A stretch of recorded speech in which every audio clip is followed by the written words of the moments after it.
I primi 2 corpi li hanno recuperati ieri, altri 5 corpi rinvenuti, tutti di donne, ma le ricerche dei mezzi continuano senza sosta. Gli agenti della squadra mobile di Agrigento hanno ascoltato per tutta la notte i superstiti, diverse nazionalità, eritrei, tunisini, pakistani, algerini ed anche alcuni cittadini libici in fuga dai bombardamenti. Sembra che il barcone sia partito 2 giorni fa da una spiaggia al confine tra la Libia e la Tunisia. A 2 passi dall'isola stavamo passeggiando lungo il tratto di costa su Cala Galera, racconta Stefano Martello, ed abbiamo visto la barca navigare verso il porto. Le onde erano altissime e rischiavano di capovolgere l'imbarcazione.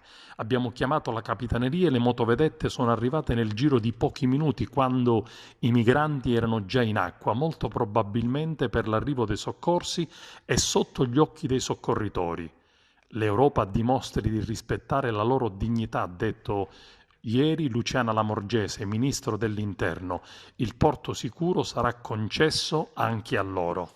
Ieri c'è stato un naufragio, sono morte tante persone, ancora una scena tragica, drammatica, terribile, disumana, vergognosa, che anche oggi possa succedere tutto questo, non è cambiato nulla.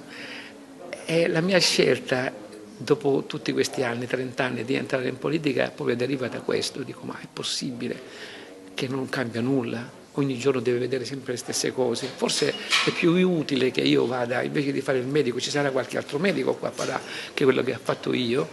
E quindi forse è meglio che io entro in politica, perché io credo nella politica, nella buona politica, la politica quella vera, quella che scelte che abbiamo. ecco, la politica quella che tutti dicono con la P maiuscola, quella che è fatta con sentimento, con passione, con amore, è fatta soprattutto come servizio, perché politica è questa.